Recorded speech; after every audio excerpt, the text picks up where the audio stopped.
What's going on, everybody? Welcome to Teach Me Golding, where I help you get gooder at life. We got a special video today as I'm going to talk about the 8 things which changed my life. We're going to talk about these 8 simple things which will change your life. Really simple things, but they can really add a lot to the big picture and give you a lot more clarity, less stress and anxiety, just really help your overall life. So it's going to be a good video here.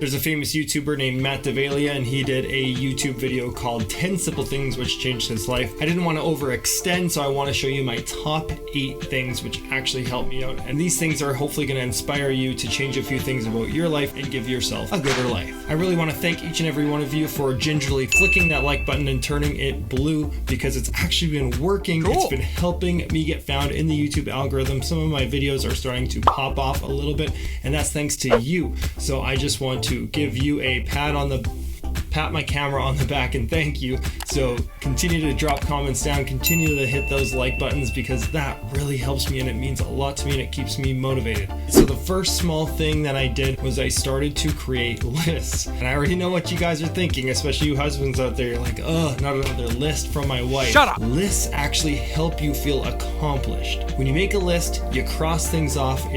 There's something about it that's just so satisfying. Make a list for yourself. It helps you stay focused. It helps you stay goal orientated. You can even make lists the night before, so then you're focused. The first thing that you do when you wake up is you start conquering that list. When you cross things off, it feels good.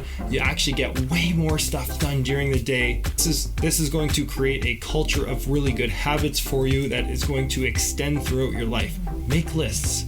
Super pro marriage tip: sometimes I'll ask my wife, is there anything that you would like to add to the list? 'Cause I might do like 10 things, but I might not take the garbage out, and she might come home from work and be like, what did you do today? And she just sees the garbage, so I can just ask her like, oh, did you put it on the list? Because I forget everything. Make a list. It'll help. Tip number 2 is I set an alarm before my kid normally wakes up. So my kid usually wakes up at 7 o'clock, so I set my alarm for 6:45. This is something that I'm not trying to say, oh yeah, I just wake up really early all the time. No, I definitely don't. It's nice when I can just wake up, check my phone, see all the text messages that I didn't get. Loser! Maybe go have a shower or something like that, and just get a little bit ready for my day and get prepared. And it's a lot nicer for me just because I'm that much more ready for my day. Even if you don't have a kid, wake up a little bit early, do some push-ups, read a book, and do something productive with your day. Tip number 3 is I'm adding more vegetables to my smoothie.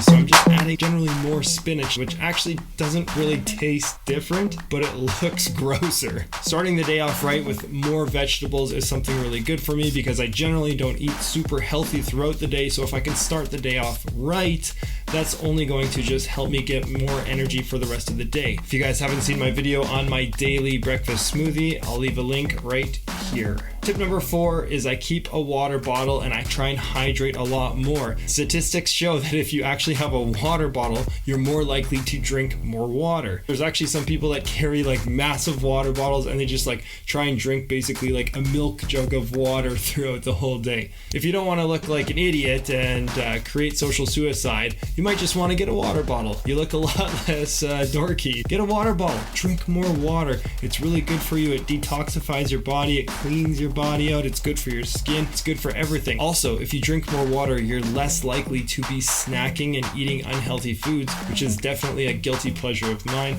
So it just helps with your overall health. Get your pee white. Tip number 5 is I try and stretch more. All my friends who know me and my students as well, they know that I am the least flexible person ever. I literally can't touch my toes. I can barely get to my socks. When I sit down, I can barely even sit 90 degrees. This is actually stretching my body, believe it or not.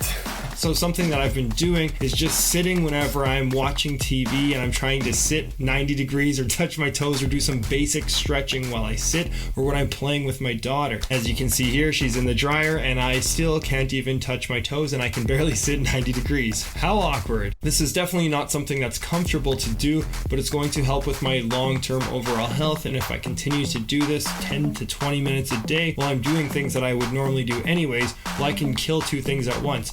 I'm the type of person that I don't want to just go and set aside 20 minutes in an evening to go and stretch, and is a better way to manage my time. Tip number 6 is we have started to set aside small percentages of money for specific things every month, and that is just a part of our regular thing, and it's money that we feel like we don't even have. One thing that I do is I take 10% and I put it away into long-term retirement funds. Another thing we do is we save for our kids' education, so we put it in an RESP, which is just a registered education savings account, so when our daughter graduates, she's going to have money to go to college. Hopefully she won't have to pay for college. Fun fact, in Canada, the government matches 20% in all of your donations for your kids' RESP, so if you put in $100, your kid gets an extra $20. It's awesome. Tip number 7 is I've tried to compliment people more often. I always try and build people up as much as I can, even if it's just something like a small compliment. It's going to help your self-esteem, because if you're not getting compliments, it's likely because you're not giving them. Tip number 8, and this is a huge time saver, is go and get your clothes ready the night before. If you're somebody that has a little bit of anxiety for work or for school or whatever it is that you have going on that day, just go and get your clothes ready the night before. When you originally wake up, your head's kind of all over the place and you're a little bit groggy. Maybe you have a shower and then you have to make this decision to go and pick out what you're gonna wear, which doesn't sound like that hard to do. But if you go and actually have your clothes picked out for you the night before, it makes your morning less complicated than they would originally be. So, if you're somebody who stresses for the next day, well, this is perfect because it's actually going to help you just mentally prepare, give you more time to just visually process and get ready for that day. Then you're going to feel less scrambly and therefore more confident, and you're just going to be able to have a higher chance of rocking your day and feeling a lot more settled than you normally would be. Guess what? You did it. You made it until the end of the video, which means you get to see my awkward wave, which is by far the most uncomfortable thing that a human being can do on YouTube. I hope that I made you happy, and I hope that I made you gooder at life. So anyways, have an awesome day, and we will see you next time. Take care.